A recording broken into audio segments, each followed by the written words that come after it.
Mjomba vipi? Poa mjomba. Kama kawaida? Kama kawaida. Mechi nyingine away mnapoteza, lakini sio kupoteza tu, kwa goli nyingi sana. Goli nne sio nyingi. Goli nne? Sio nyingi. Sio nyingi. Kwenye mpira wala sio nyingi. Kwani goli nyingi zinakuwa ni zipi? Goli nyingi labda ni kuanzia wale waliofungwa 5 hao ndio wamefunga goli nyingi.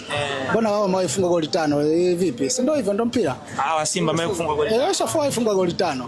Kwa hiyo sisi nne sio nyingi, tu kawaida tu. Kama wangekufunga nyingi zingeanzia 5. Zingeanzia 5 zingekuwa nyingi. 5 sio nyingi, na maana bado naona mimi kama kawaida tu. Mlikuwa mnasubiri mpaka mfungwe bao 5 ndio ziwe nyingi. Zingekuwa 5 zingekuwa nyingi, lakini nne sio nyingi. Ni goli za kawaida. Siku hizi wanaume kutoka Mbeya wamekuwa dhaifu hali. Wanadondosha sana alama Dar es Salaam. Ni kizazi cha wakati huu. Ndio kizazi cha wakati huu, unajua kila nyakati na kizazi chake. Kizazi cha wakati ule